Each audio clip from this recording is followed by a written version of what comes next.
Chapter 18. Bye-bye, Pyramid. Huh? Sera asked. What hat did you pull that out of? Dak had just been about to ask the same thing. Nothing in the weird picture seemed to suggest Spain, or anything else for that matter. Rick was obviously trying to hide a satisfied smile, but not too hard. It sneaked its way across his face.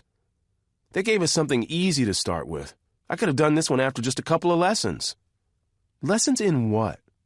Dak asked. I told you before. The art of memory. Sera was nodding. They mentioned that to us, but didn't say much about it. It's an image-based memory trick. Rick pointed to the screen. It's been scrambled up beyond recognition, but if you imagine rotating the pieces around, you can see it's the Spanish coat of arms. Dak leaned in for a closer look. If he squinted, he could almost make it out. Spain, huh? Not just Spain, Rick said, but a city and date, too. The Greek letters actually stand in for numbers, a common practice, and lagoon in Latin is Palus. We need to go to Palos de la Frontera on August 3rd, 1492. Dak recognized the time and place. There was only one possible explanation for why they'd need to go there. Hey, you in there? Dak blinked. Sera was snapping her fingers under his nose. Sorry, just accessing the genius shelf in my brain. I know what we need to do. Sera's eyebrows rose, and even Rick looked intrigued. There's an obvious candidate for a break, something that ends up affecting the entire world for centuries, all the way up to now. Or then. Or when it used to be our now. You get me? Yeah, we get you. She rolled her eyes a bit. So what is it?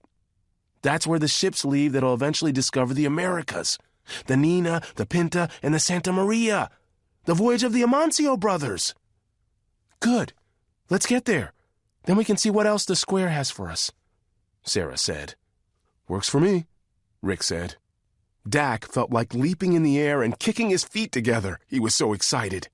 But he figured he'd better act like the mature save-the-world man he'd become, so he simply nodded and said, Let's get her done. Sera shoved the square into the satchel, then pulled out the infinity ring. As she fiddled with the programming, Dak moved his gaze to the great pyramid towering above them, slanting up and away as if it went all the way to the sky. He thought of the thousands of people who'd worked on it, performing superhuman feats with massive stones that would have been difficult to move into place even with modern technology. You know, he said, that comforting and familiar urge to share his great knowledge warming him from top to bottom. Funny story about the Egyptians. When the royals died, it was very important to prepare the bodies so that they could last forever. Mummify them until they were ready to rise up as gods in these humongous tombs. One thing they did was take their brains out, through their nose. Now that's one big booger. The way they did it was, Dak, Sera yelled. She smiled when he looked back down at her. That's so vastly entertaining, but... She held up the infinity ring. Time to go? Time to go. They gathered around her and touched the ring. She pushed the button, and the pyramid was yanked away in an explosion of light. Chapter 19. Clothes and a Poem. Sera was on her back.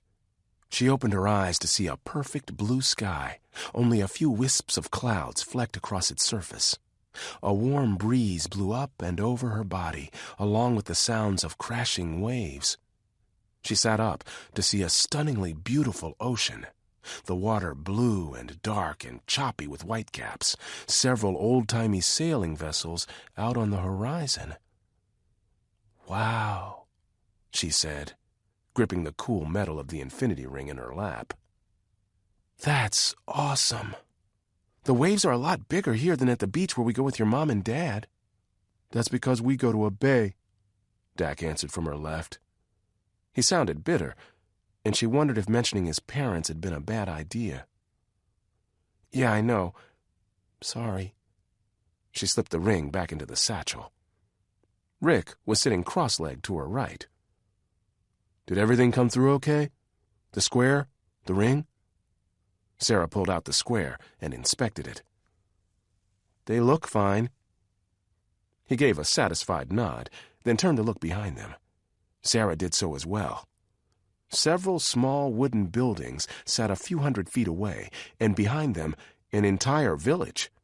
People milled about, but it didn't seem like anyone had noticed the visitors from the future yet. Sera got on her feet and brushed the sand from her pants. Looking at them made her think of how much they would stand out. "First thing we need to do is find some new clothes." Dak was already pointing at a small house on the beach. "Look, they've got a bunch of laundry hung out to dry. Perfect." "That's called stealing?" Sera chided. "Are you kidding me? Small price to pay for saving the world from destruction and mayhem. They'll have great grandkids who'll thank us. Come on." "Now wait just 1 second, Rick scoffed. "I'm not going to run around following two little squirts excited to dress up and play history together. This is serious business, and we need to think things through." Sera didn't want a long argument. She knew Dak had a point about the clothes, but figured saying so wasn't the way to get Rick on board. "You're probably right," she said. "Maybe we shouldn't worry about the clothes. Let's just hang out for a while, talk it over, and hope no one spots us." Rick looked at her suspiciously. "Well, when you put it that way, I think we should probably grab those clothes after all. But just don't do anything stupid." He took off in that direction, slipping and sliding in the sand, and Dak was right on his heels. Letting out a sigh, Sera went after them. A half hour later, Sera, Dak, and Rick were crouched behind an old barrel in an alley on the outskirts of the village. They'd stealthily made their way up from the house on the beach. Some of their newfound clothes, thieves, all three of them, were too small, some too big, but they'd found just enough to get by. The boys wore linen shirts covered by buttoned jackets that Dak called doublets, with breeches and hose that looked ridiculous to Sera, but not as bad as the twill house dress she had to wear, completely impractical and bulky. Dak wore a hat as well, low-crowned with a wide bill, and kept straightening it, breaking into a smile every time. She knew that he was living a fantasy he would have never thought possible just a few days ago. Literally living history. She wished she could be just as excited, but all that occupied her mind was stress and worry.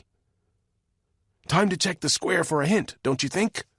Dak said, after they'd spent a minute or two spying on the people walking through the streets ahead of them. "If we don't find a historian for help, we're sunk." "That's punny," Rick whispered. "Huh?" Dak responded. "Never mind." Sera turned and sat down on the ground, then pulled out the square. She flicked it on, and the strange diagram, the art of memory puzzle, had been replaced by a short menu. Access granted.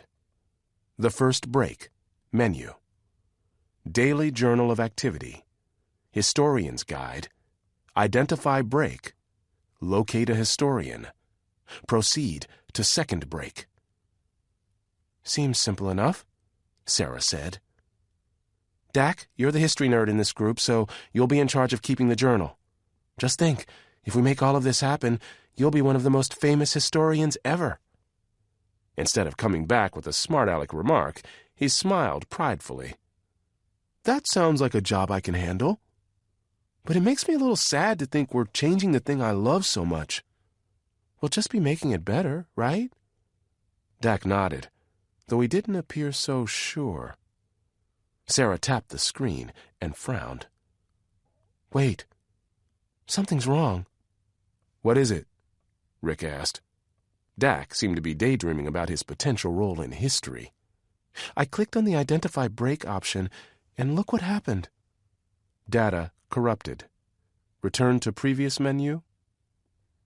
"That's not good," said Rick. "When the SQ attacked," Sera said, "everything went crazy, and Mari had to yank this thing right off of the main computer. What if she was uploading data?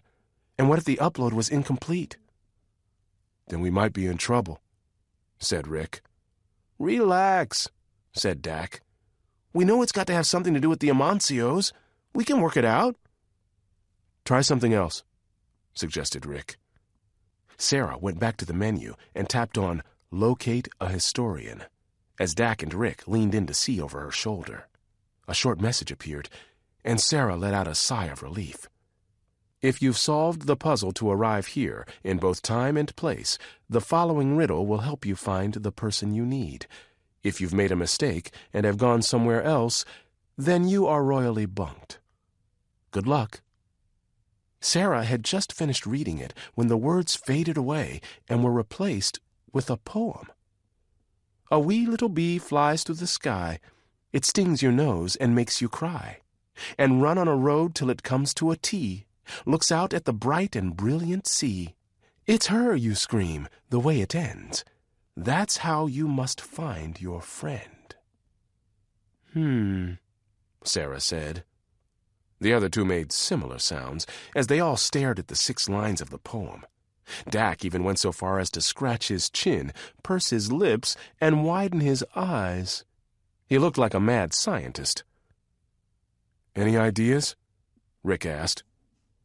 "I've got a few," Dak replied, still not losing the comical expression. "Studying the Renaissance era was a hobby of mine for a few months, back when I was 6. I'm sure that'll come into play here." Sera had to repress a groan. Of course, she had no room to talk. She'd first discovered her love of quantum physics when she was 4.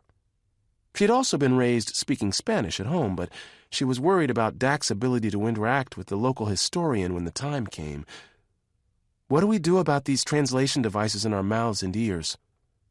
Rick gave a slight shrug.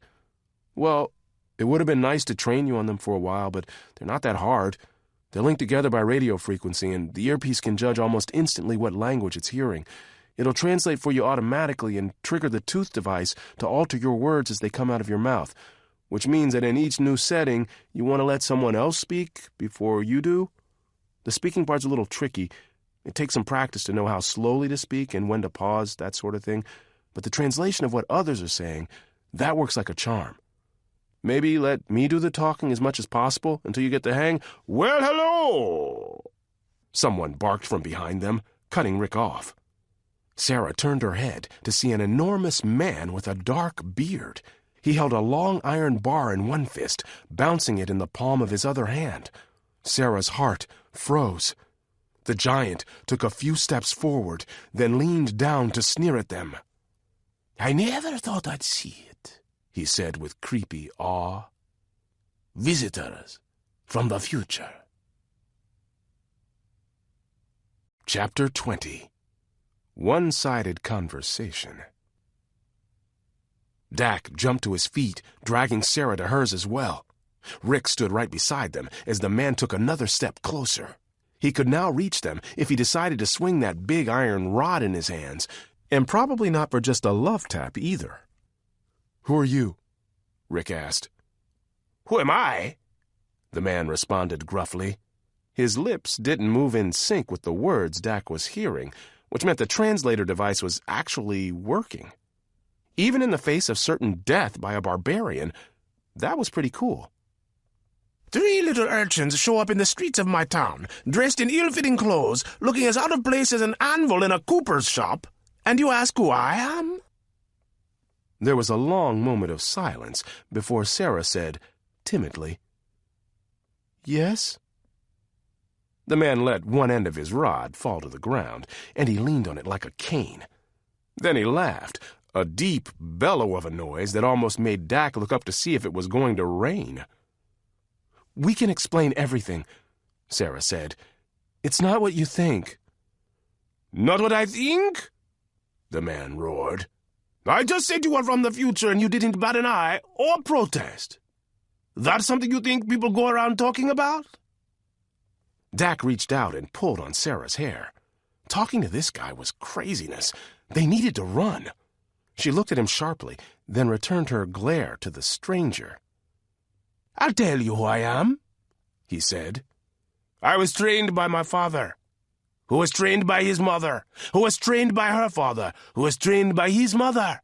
From there it goes 3 mothers in a row, and then a string of fathers, Way, way back is my point. Train to do what? Dak asked. To look for the likes of you, that's what. I'm a time warden of the SQ, raised to the watch when I was only 14. But if I'd known the people we've been looking for all these centuries were nothing but a few weaned babies, I'd have left the honor to my little sis, who has one arm and no legs. That pricked Dak's pride. Well, if it's any consolation, we were hoping you'd be shorter, he grumbled. Why are you here? The warden asked. What do you know? Sera opened her mouth, then closed it. She seemed to be considering reasoning with the giant. Look, she said at last, we know who you work for. They don't care about anybody but themselves. We are from the future, and trust me, they make a mess of everything. Who cares about the future? The man rumbled. They're paying me well now. We can pay you? Dak exclaimed. Do you accept, currency from a country that hasn't been established yet? What I want from you is your reason for coming here. What are you planning? If only they had a plan. But that reminded Dak. They did have the riddle. He was confident he could work it out, and that would mean they'd have an ally in the village. But he needed to buy some time, and some distance would be nice too. Speak! The man shouted. Speak, or I'll start breaking faces with my toy. Okay, Dak said. He felt a funny flutter in his mouth when he spoke, and something like a double echo in his ears. His translation tool would need some practice if the goal was to fit in, assuming they survived the next 5 minutes. We can tell you everything you need to know. You sound funny, boy. Dak, what are you doing? Sera whispered fiercely to him. He just winked at her in response. Then he stepped forward so that he was directly beneath the angry glare of their visitor. He held his hands up. I'm using a translation device, so if I sound funny, it's his fault. He jabbed a thumb back at Rick. You're right. We did come from the future, and we came in a very complicated travel machine. It's hidden under the sand out on the beach. We'll take you there if you promise not to hurt us. And we have laser guns, Rick blurted out.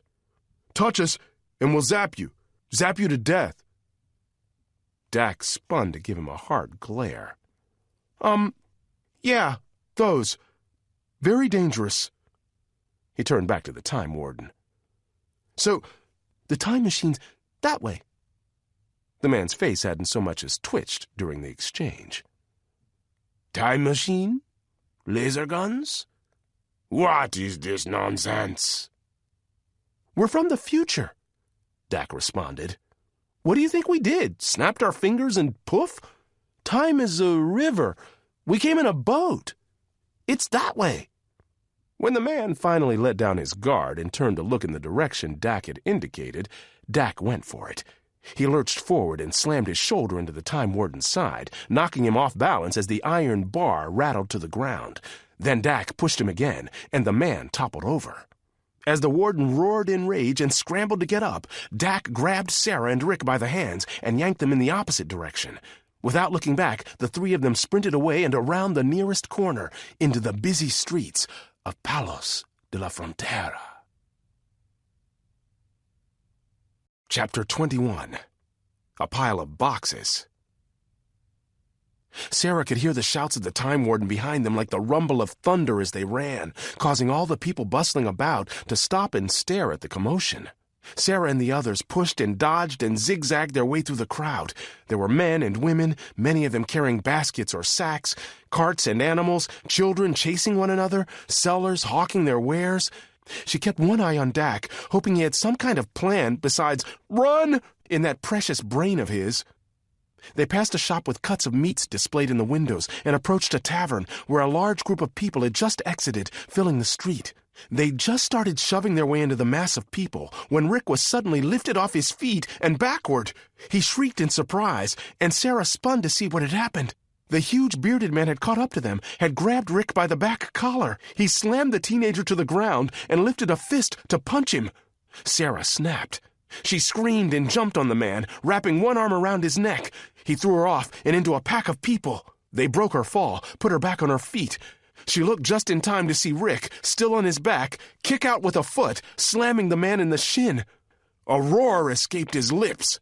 A second later, Dak charged in, ramming once again into the warden's side with the knob of his shoulder. The man tumbled to the ground as Dak helped Rick back to his feet. "Make way!" Sera yelled, pushing a path through the crowd. The three of them sliced their way through, leaving their stunned enemy to regain his wits.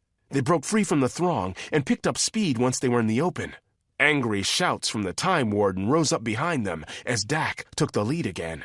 After a minute of hard running, he rounded a large cart and horse, then ducked to the right, in between two high walls that separated a tannery and a cooper's shop. Rick and Sera followed. Sera was terrified they were letting themselves get trapped, but there wasn't any time or breath to argue.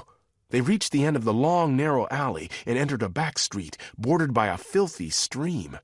Dak found a stack of abandoned wooden boxes, then slipped behind them. Sera squeezed in next to him, and Rick did the same.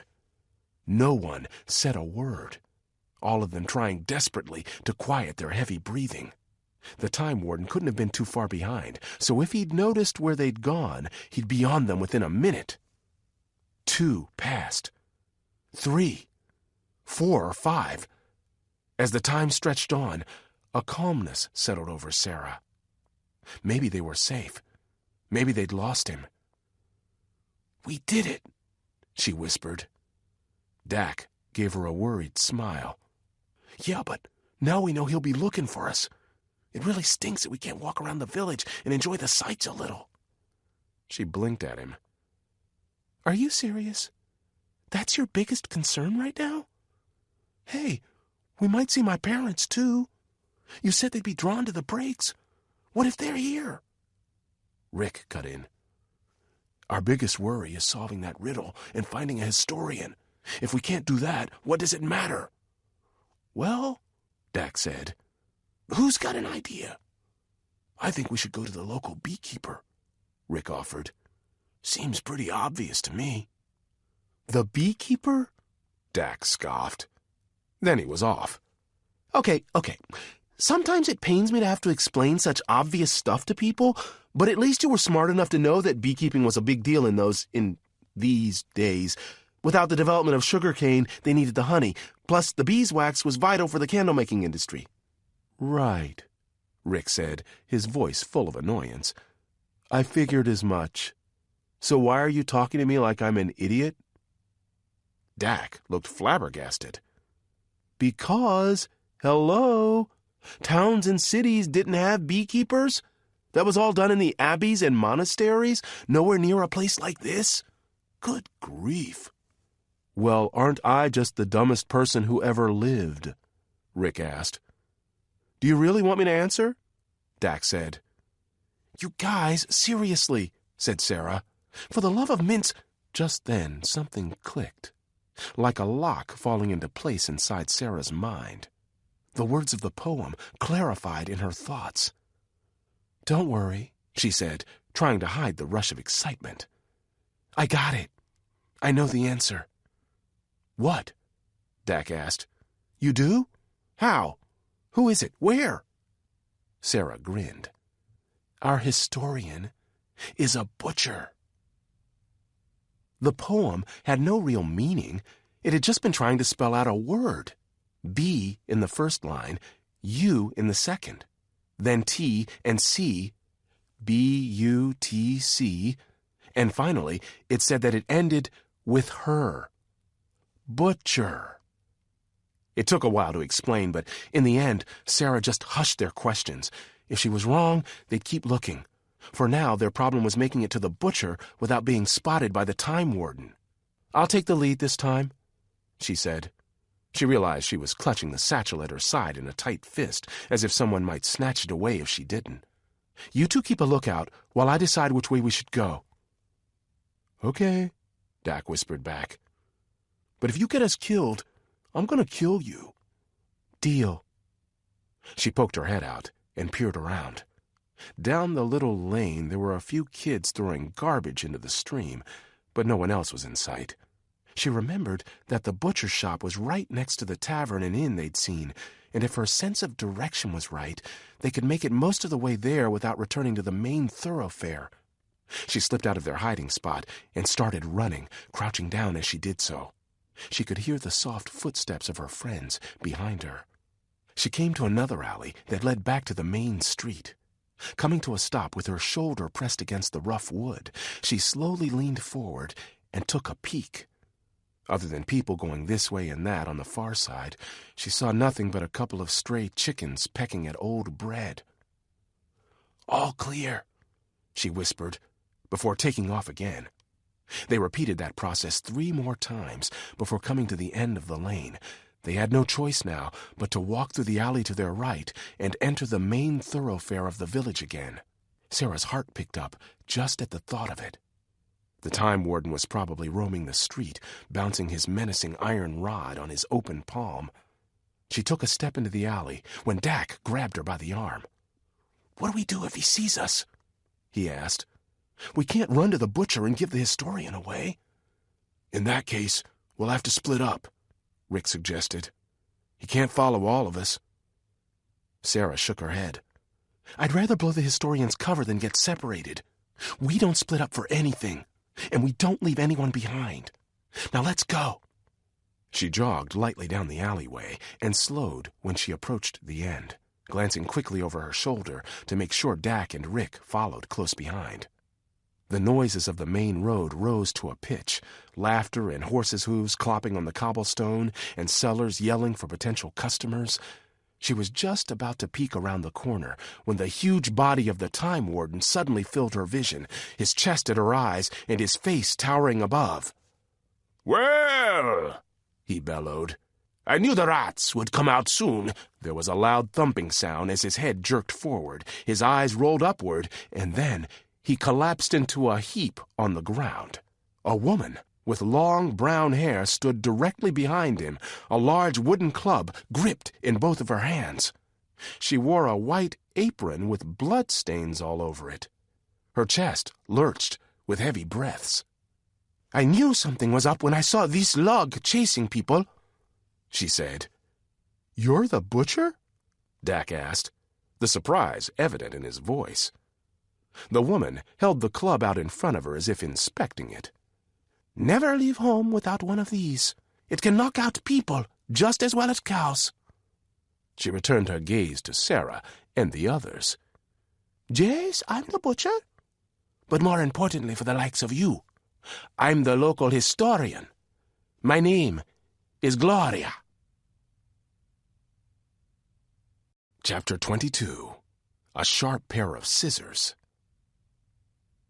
Dak wanted to ask a million questions as the woman, who wielded her club like a knight wields his sword, led them to her shop. But she shushed him, told him to wait. People along the street gave them odd looks as they walked by, but none that lingered enough for him to worry too much. They reached the place they'd seen earlier, by the inn, and went through the front part, filled with hanging carcasses and wooden tables and lots of knives, into a back room that held a few chairs.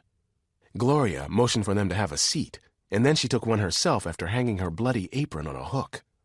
Dak couldn't help but notice how everything seemed more intense in the past. By the ocean, everything had seemed sharper and fresher, but in this cramped room, dirt was dirtier, smells were smellier. "So," she said, "there's no need to beat around the bush too much. I've been trained for this day, but I have to admit I never thought it would come. I'm just going to ask you a simple question, and I want a simple answer. You ready for it?" Dak nodded, as did the others. Gloria leaned forward and put her elbows on her knees. "Are you from the future?" "Yes," Dak said immediately. "We're from the future." He had to keep himself from smiling at the very idea. "Good," the woman responded. "You look out of sorts, quite honestly, and the man who was chasing you comes from a long line of SQ thugs. I won't bother with the usual I can't believe it and the you can't be serious mess. I swear my life to this cause, and I'll accept it. now that I'm seeing it. A broad smile spread across her face. Pretty cool, huh? Dak said, letting his own smile come through now. He could see the kid-like excitement in the woman's eyes, and he knew she was a true ally. What's it like? Gloria asked. The future. Where you come from? Sera and Rick seemed more than happy to let Dak answer. In some ways, it's amazing. We have airplanes. They're like ships that fly, and ways to talk to people on the other side of the planet as if they were sitting right next to you. There are huge buildings that are hundreds of spans high. We've even sent people to walk on the moon. Gloria laughed, obviously thinking that last one a joke. Dak decided not to press it. He thought back to the warning from his parents, not to step on any bugs in the past. But things are getting bad, he continued. Lots of earthquakes and hurricanes and other scary stuff. Plus, the SQ is stronger than ever, pretty much ruling the whole world and running it into the ground. Aristotle was right. We need to fix the brakes. Gloria's look of wonder dropped into a gloomy stare. Which is why you're here. And I'm in this city for a reason, so I can guess why you've come. Dak was curious. What would your guess be? A little young to be interrogating your elders, no? She smiled. I'm sorry. This is just such a momentous occasion. I don't feel quite like myself. Dak shrugged. It's okay. I've never really had a chit-chat with someone from 1492, so it's all good with me. There's a major voyage planned for this week, she said. Commissioned by Queen Isabella herself and led by Christopher Columbus. Does it have something to do with that? Yes! Dak shouted as he stood up. He quickly recovered and sheepishly sat back down. Oh, sorry. I get a little excited about this stuff, but yeah, that's my guess too. There should be 3 ships, the Santa Maria, the Nina, and the Pinta. Their voyage ends up being really important. If history is about to go off course, our best bet is that it'll have something to do with those ships. Hold on, said Rick. Who's Christopher Columbus? Aren't we talking about the voyage led by the Amancio brothers? Well, sure. The Amancio brothers, Salvador and Raul, were in charge once they threw Columbus overboard, Dak answered. The mutiny can't be the break, can it? No way. I've always read that Columbus was the bad guy. Maybe the mutiny is supposed to happen, and we have to help it, said Sera. If the SQ prevents the Amancio brothers from discovering America, that could cause all kinds of trouble with the time stream. Gloria, have you ever heard of them? I know of Salvador and Raul. They're relatively popular in the court of Ferdinand and Isabella. Respected. But what on earth is America? Gloria asked. She'd followed their exchange, her eyes widening with each word. Dak was only too happy to give her a history lesson. Except, oddly enough, he was telling her about the future. It's hard to believe I'm in a time when people don't know about this. Those ships are going to do a whole lot more than find new trade routes for Spain. They're going to stumble upon a major continent that will come to be known as the Americas. It's a whole new world, Gloria. It's where we come from. Gloria considered for a minute. You think you need to make sure the mutiny happens as it's supposed to? It's that simple? Well, Dak said. His enthusiasm dimmed. There was really nothing simple about the situation. I'm not sure how this whole break business works yet, but we definitely need to get on that boat. It can't be a coincidence that we were sent to this time and place. That voyage is the key. Gloria turned an eye on Sera and said the strangest thing. Then we'll need to give you a haircut. It turned out there was a reason Gloria had been the historian assigned to the port town of Palos de la Frontera when their suspicions about the SQ's presence there had arisen. She was extremely knowledgeable of the shipping industry and had major contacts with all the fleets. She knew the only way to get Dak, Sera, and Rick on board the ship would be to pass them off as scrub hands, and that meant sticking to a no-girls-allowed policy, which Sera did not take very well. How can they be so sexist? She asked, as Gloria brought out a very nasty-looking pair of silver scissors. And have you even given anyone a haircut before? Sexist? Gloria repeated. I don't know what that word means, and the only hair I ever cut is on an animal, right before slicing it wide open. I promise I won't do that last part to you. Gee, thanks. Gloria started snipping away. Dak watched all of this with a constant urge to snicker. Rick sat by a window, lost in thoughts he didn't care to share with anyone, hopefully looking out for any sign of the Time Warden's burly frame. Gloria had called in a favor to have him thrown into jail, where his story of time-traveling rascals wouldn't win him any friends. But it wouldn't be long before his bosses heard about what had happened and had him sprung. Time was of the essence.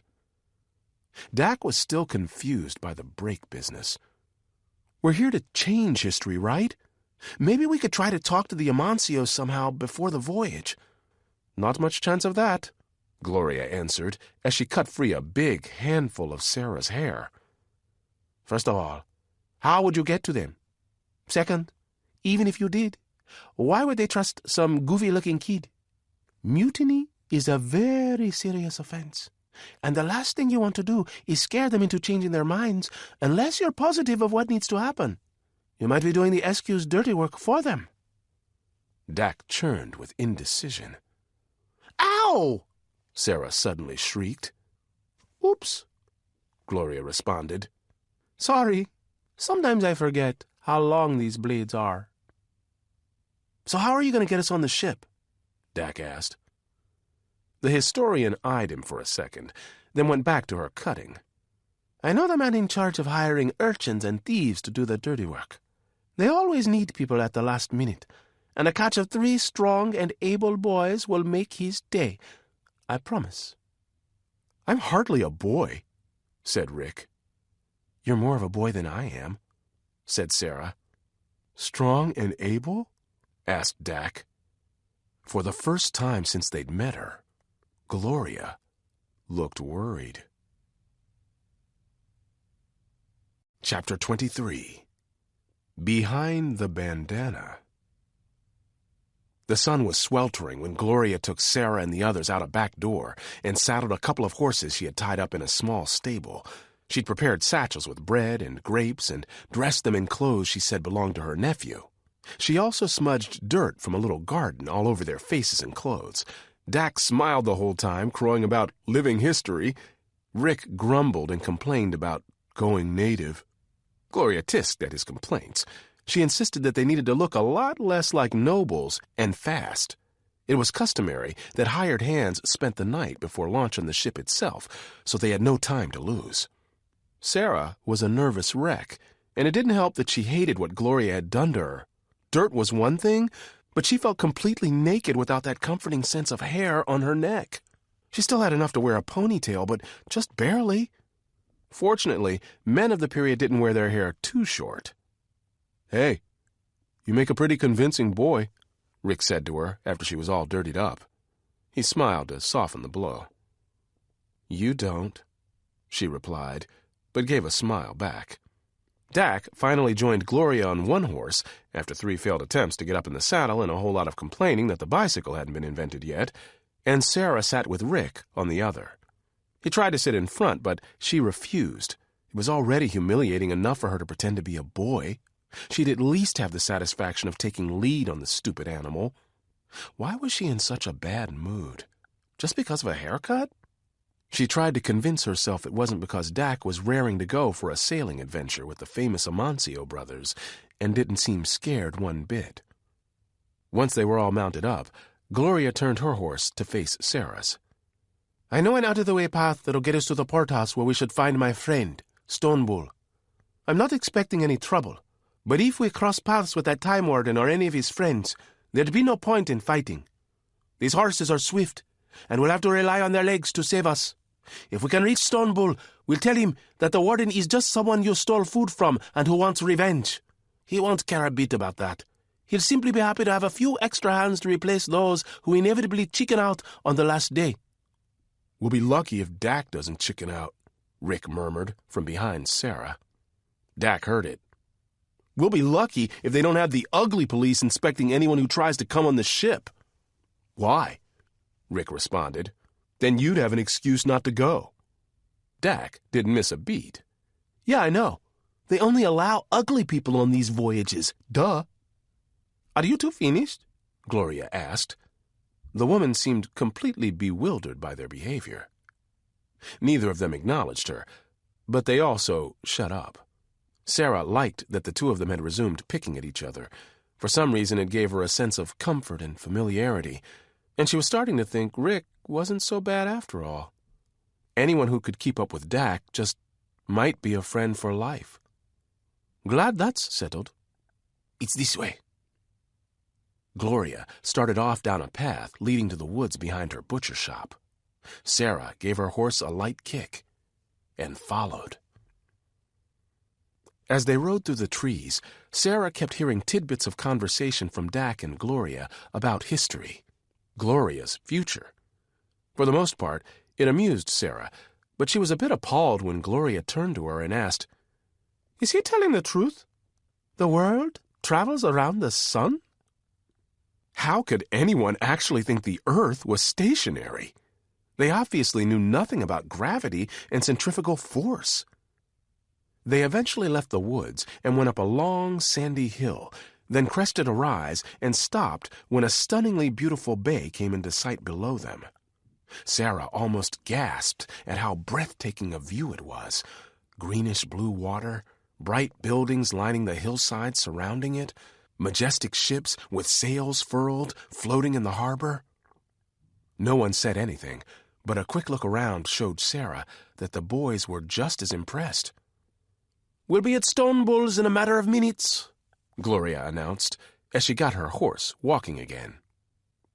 They'd gone out of their way to avoid the eyes of the Time Warden, who may very well have been freed by then, or anyone who might work for him, swinging away from the main road and coming back again where it met the sea. As they entered the cobbled streets, there was still no sign of trouble. But Sera was wary. If Gloria could guess why they might have come to this time and place, so could the SQ. "Here it is," the historian announced. They had stopped in front of a plain-looking wooden building with steps and a small porch. Gloria swung off her horse. "Come inside with me, so you won't be sitting targets." She tied the reins to a hitching post after Dak jumped down. "Like I said, it shouldn't be too hard to get you three on that ship." Sera followed Gloria's lead up the steps and through a rickety door. There were a few tables and chairs inside, but no people. The place smelled like sweat and beer. "Just a minute!" a man yelled from a back room. The door stood slightly ajar. "Just taking care of me business, if you know what I mean." His accent was strange, almost a mixture of several that Sera had heard before. It made her wonder if Rick's device was having a hard time deciding how to best translate his words. A gruff-looking man walked out, hitching up his dirty trousers. His shirt was filthy, too, and his face, and his hair, and his hands. Everything about him. He also hadn't shaved in a few days, but none of this was what stood out most about him.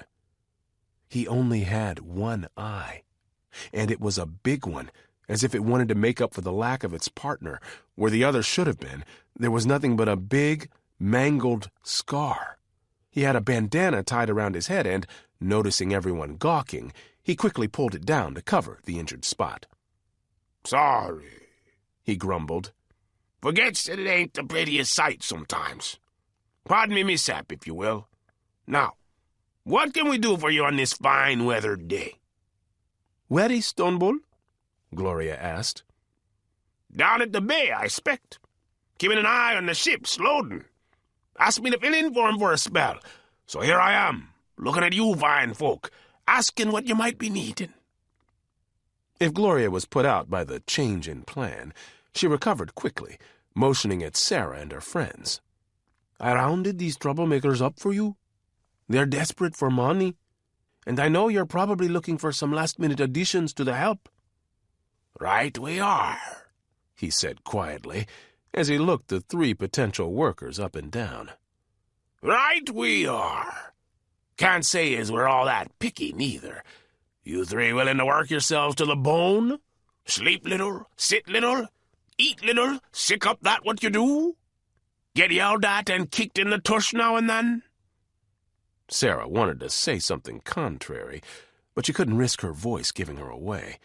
She nodded and saw the others do it too. "Well, that's good enough for the likes of me," the man said with a chuckle that revealed several missing teeth. "And blessed be your little bottoms. I'll be joining you on this fair journey to the far reaches of the hungry sea. Hope you're up for it." Gloria narrowed her eyes. "You're going on the voyage too?" "What are you doing on this ship?" she asked.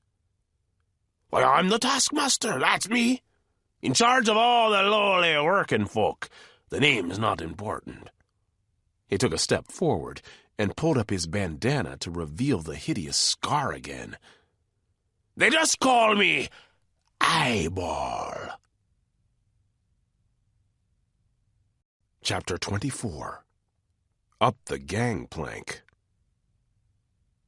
Dak couldn't imagine a more perfect companion on his first voyage across the ocean than Eyeball. Quirky, crude, a vicious scar on his face, probably from a battle with pirates. What more could he ask for? And the taskmaster might be just the right man to seek help from as well. He'd be respected.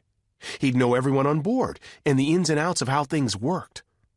And if the very sight of the man made Rick visibly uncomfortable, well, that was just a bonus. "No time to waste," the man said, grinning his gap-toothed smile again. "My things are already up on the beast, and by the looks of it, you three ain't got much more to your names than a bag of clothes and all your eyeballs. Be thankful for that, by the way. Having just one ain't as easy as it might look. Look, get it? Ha! Let's go." He'd been stepping toward the door as he spoke, a slight limp in his right leg. Gloria quickly gathered Dak and the others in a huddle. "I know this has all happened quickly," she said. "But we didn't have much choice, did we? The historians are asking a lot of you, but I have faith. I've barely met you, but I already believe you can do it. Get on there, learn things, scout it out. Find out what the SQ is up to, and do whatever it takes to stop them. Understand?" Dak suddenly remembered one of the last things his dad had said to him. This wasn't a game. Not only were they walking right into a violent mutiny and planning to somehow involve themselves, these voyages were scary enough to begin with. The whole crew never survived a transocean trip in these days. A few dozen would probably die from disease alone. Happy thoughts to begin their journey. And he couldn't help but feel conflicted about changing the past, changing the thing he loved most. Could they really take the historian's word on everything? He realized everyone was looking at him. "I'm totally excited about this. Let's do it." "Okay, then," Gloria said with a motherly smile. She pulled each of them into a hug and then stepped back. "I wish I could be of more help. I wish I could go with you, but you know I can't. Good luck, and remember, the fate of the world lies in your hands." Dak laughed. "No pressure or anything, right?" "Hey!" Eyeball barked from the open door. "If I stand here much longer, I'll have to take care of me business again. Let's get!" A flurry of panic swirled through Dak, but he pushed it down. This was it, his chance to literally live history. The right path would present itself. "Thanks, Gloria," he said. "One day there'll be a book about how you helped us save the world." And with that, he walked out the door, trusting the others to follow, and hoping he was right. Eyeball led them through the streets, dodging carts and people and kids who darted around like fish. Their guide didn't say a word, just kept moving with that limp and a grunt every now and then when he saw something that he seemed to take unkindly to, but he never bothered explaining. Dak stayed right on his heels, enjoying every second. They turned a corner at a large wooden inn, and Dak almost stumbled when he saw the ships docked in the bay suddenly rise up before him. Each mighty mast seemed to touch the blue sky far above, with pointed beakheads at the front and squared-off sterns in the back. They looked just as he'd seen them in countless illustrations. People swarmed all over the ships like hungry ants searching for a spare crumb, and shouts and whistles filled the air. Somewhere men were singing. "There she is," Eyeball said, his voice full of pride. He was pointing at the largest of the ships. "La Santa Maria de la Inmaculada Concepcion. Destined to do great things, that beauty. If she weren't made of splintered wood and filled with sweat and grease, I'd marry her and have lots of babies." "For the love of mincemeat," Sera muttered. "Not a good image." The man didn't seem to hear her. He kept walking, head held high as they got closer and closer. A gangplank had been laid out, and two roughnecks with knives in their belts stood guard at the bottom of it. They didn't flinch or make a move for their weapons when Dak's group approached, which could only mean they knew Eyeball well. "Afternoon, you buckets of lard," the taskmaster said to them. "Got a few of those extra recruits Stonebull's been hoping for. These ugly little runts ought to do." "Hey," Sera said in protest. But then she quickly shut her mouth, and Dak hoped her higher voice hadn't made the men suspicious. "Shut up, you little weasel," Eyeball roared. Then to the guards, "That one hasn't hit the age yet, but he'll work hard enough. I'll make sure of that." "You slugs better be up to working right away," one of the guards said, a tall man with a ridiculous mustache. "Lots to do before setting sail tomorrow. Slack on the job, and you won't be aboard when we go." "We'll make you proud, sir," Dak said enthusiastically before he could stop himself. Rick groaned next to him, and Sera gave him a dirty look. Dak hardly noticed. "Up with you, then," the other guard said, before launching a long, slimy spit into the ocean water. "Follow me," Eyeball said. He stepped between the two armed men and started walking up the long plank. Dak motioned for Sera to go next, then Rick. Dak wanted to savor every moment of this. He'd forget for now that they could very well be dead in a few days. With a deep breath of satisfaction, he headed up the narrow strip of thick wood. The ship seemed so much bigger now, almost like a living thing, especially with the workers moving about every last inch of it. There was even a guy working on the furled sail at the very top of the midmast, looking as if he'd fall to his death with the slightest wind or misstep. Dak stepped onto the lower deck of the ship, where his two friends were straining their necks to take it all in. Eyeball was talking to a group of men in hushed whispers, one of whom stood out from the crowd. He was tall, with broad shoulders, and dressed much nicer than anyone else. He had that look about him that said he expected people to do whatever he told them to do. The man suddenly stepped away from the group and approached Dak, looking square into his eyes. Dak realized he'd been staring. Squirming under the man's gaze, part of him wanted to turn and run back down the gangplank. But he stood his ground and waited to see what would happen. "Welcome aboard the Santa Maria," the man said, holding out a hand. Dak timidly took it, and the guy about ripped his arm off, shaking it. "My name is Christopher Columbus." Chapter 25. Scrub, Scrub. History hadn't been kind to Columbus. Those few stories that even acknowledged his existence didn't paint him as the nicest guy. But now, with so much at stake, all Sera wanted in all the world was to not get kicked right off of the man's boat. She had seen this look in Dak's eyes before, after all. They were wide and dazzled, which meant he was about to do something really stupid. "I can't believe I'm actually meeting you," her friend said. "The books I read have been critical, but—" Sera kicked him in the shin to shut him up. "Ow!" he shouted, jumping up and down while he held his leg. "What was that for?" Columbus let out a huge laugh. "Oh, how I love the stupidity of these kids you bring on the ship, Eyeball. They remind me of my own son." Then he switched from amusement to fierceness faster than Sera could blink. "Now get them working, and I better not see any more of this horseplay, or we'll have people in the brig by the time we launch tonight." With that, he stormed off, shouting orders left and right as he went. Sera saw him kick someone in the rear end. Dak looked at Sera, almost sad. Guess you have to be a jerk to lead a ship full of thugs. "You want to give us away?" she whispered back to him. "Careful what you say." Hey, that rhymed. Sera wanted to strangle him. "You poppycocks done?" Eyeball asked roughly. "Embarrassed me right in front of the captain. I ought to dash your brains out and throw him overboard." "We're really sorry," Sera said. "My friend is just excited that we're here and got a little carried away. We're ready to work." A huge grin spread across the man's face. Several of his teeth looked rotten and about to join their long-lost partners. "That's good, then, 'cause you're gonna be worked to the living bone." Eyeball lived up to his word. Sera spent the next few hours working harder than she'd ever done before, and it mostly involved crawling around on her hands and knees, scrubbing the wood of the upper decks.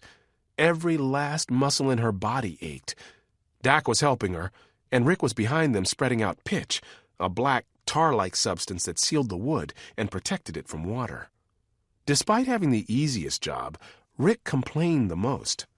But they didn't talk much because every time they did, someone would yell at them to shut their traps and get back to work. It had become impossible to tell who was in charge anymore, but everyone on board seemed to have the right to boss them around. Eyeball showed up every now and then, threw out a few swear words for good measure, and then he'd disappear again. Sera was scrubbing away when she heard voices above her. She looked up to see a couple of men fixing a rip in one of the sails with some thick twine and a large needle. She couldn't quite tell what they were saying, but she thought she heard the name Amancio, and one of them was pointing toward the back of the ship. She nudged Dak, then turned to look. Two men, one short, one tall, were making their way along the decks. They both had long black hair and shirts that revealed their entire arms, which were ripped with muscle.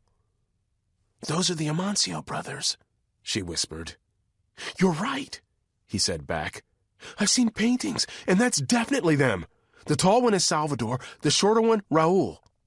Sera flicked a glance at Rick, but he was too far away to join the conversation. "What do you think? Is this mutiny supposed to happen, or what?" "I don't know. We need to snoop around and learn more, I guess. We've only got a few days before they do it." "Huh? How do you know that?"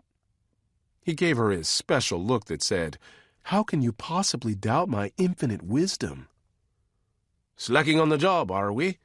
a voice said from behind them.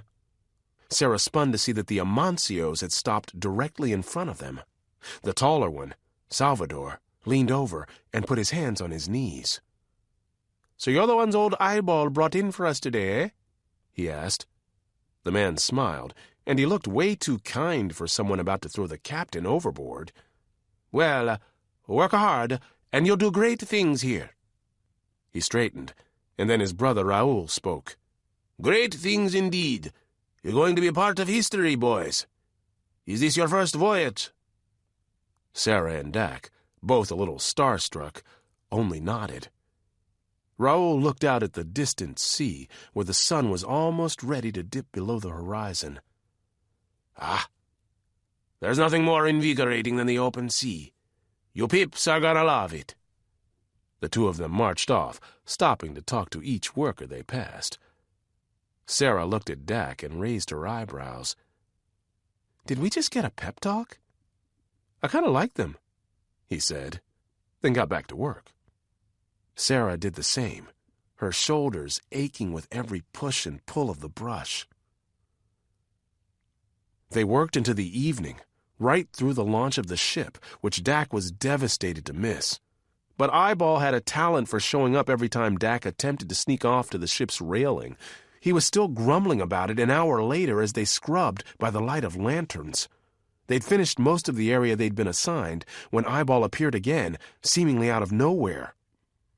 "I heard you met the Amancios," he said. "They approve of you wretches, I reckon." "They said that?" Sera asked, feeling a little burst of pride. "Ha! No such thing. But they didn't throw your tails off of the ship, so that says it rightly enough. Now come on. You've barely done a blasting thing, but it's time for a meeting with the captain." Barely done a blasting thing, Sera repeated in her head. She fought an urge to poke the man in his remaining eye, but it was all she could do to walk straight on the bucking, rolling ship. The meeting he'd mentioned was for the whole ship. Nearly 36 people packed onto the lower deck, body to body from fore to aft, some having to climb up onto the masts and rafters to fit. Christopher Columbus stood on the highest deck, looking mostly down on his men. And unknowingly one girl, Sera thought. The Amancio brothers stood to each side of their boss, which made Sera feel a prickle across her shoulders. The captain had no idea what history had in store for him. Then, Columbus began the meeting with a statement that emptied her head of all other thoughts. "Listen up, crew!" His voice boomed through the night. "It's come to my attention that there's a mutiny planned on our voyage." Chapter 26. Listening Ears. The rest of the meeting was a bunch of noise to Dak. He couldn't focus, could barely hear over the chatter going on all around them. Columbus said something about how there'd be no stopping him, that the voyage would go on as planned. Dak wanted to look at Sera, talk to her, but he knew it'd be risky. Every eye on the ship was now searching faces for clues that might reveal who the scheming culprits could be. And Columbus seemed even more like a pompous jerk than he had before. Dak's heart raced and his mind spun. Was their mission already jeopardized? What was their mission? Columbus had grown quiet and was waiting for the crew to do the same. Shushes hissed through the air until everyone finally went silent.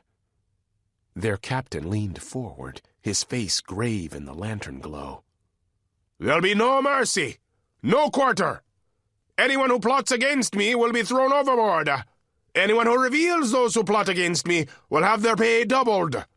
I put Salvador and Raul in charge of this matter, so all suspicions and reports should go directly to them.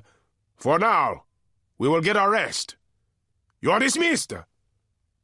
The crowd erupted again into sound, everyone talking over everyone else, bustling about and heading this way and that. But Dak couldn't move. The Amancio brothers were in charge of investigating their own planned mutiny. He didn't know if that helped or hurt his task. Sera stepped in front of him, a forced smile on her face. "Well, shall we find our spots to sleep?"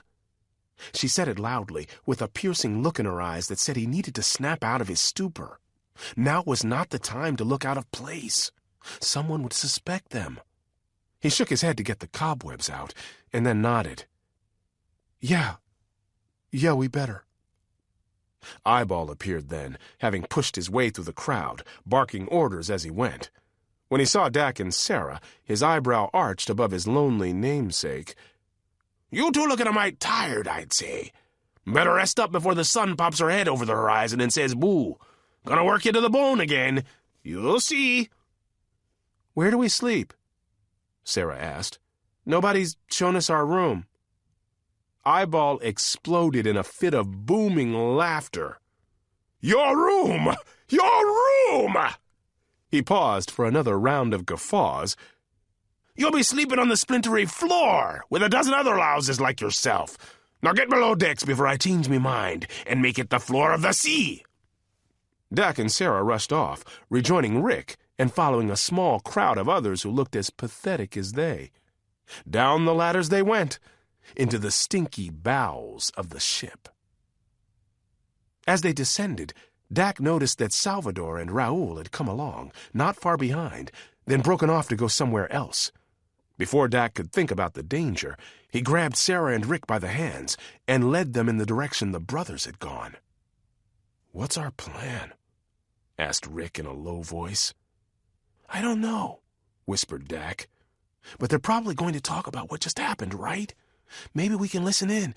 Maybe we can offer to help with their investigation so we can figure out who's on which side." They rounded a tight corner, just as a cabin door thumped shut ahead of them. Neither of his friends protested as he crept up to the door. In fact, they followed him, crouching close to listen. Dak's heart pounded like a gorilla trapped in a cage. They couldn't risk this for long. The three of them leaned in and put their ears against the wood. The voices were too muffled to reveal which brother was which, but their words were clear enough. "It's going to be tougher than we thought." "How did he find out? I thought we'd rooted out all the spies." "I don't know, but this better be the last time we have to do all the dirty work." "You know it will be. We'll rise quickly up the ranks of the SQ once this is done." Dak's heart had slowed, but it was also breaking. He'd known deep down that this was probably the reason they were here, that the mutiny was one of the great breaks, that it never should have happened, but it still hurt to hear it. Heavy footsteps sounded, and the three of them straightened up and scurried away from the door. A good thing, because Eyeball came thumping around the corner. "Burn me crusty lid!" he roared. "Where'd you lumps go off to?" Rick spoke quickly. "Sorry, sir. Somehow we took a wrong turn. Can you help us?" Eyeball scrunched up his face, but he looked more annoyed than suspicious. "Dumber than a cured slab of ham, you three. It's back this way." He jabbed a thumb over his shoulder. They headed that direction, Dak's head buzzing. There was no doubt what they had to do now. Dak, Sera, Rick. The three pathetic musketeers. They had a mutiny to stop.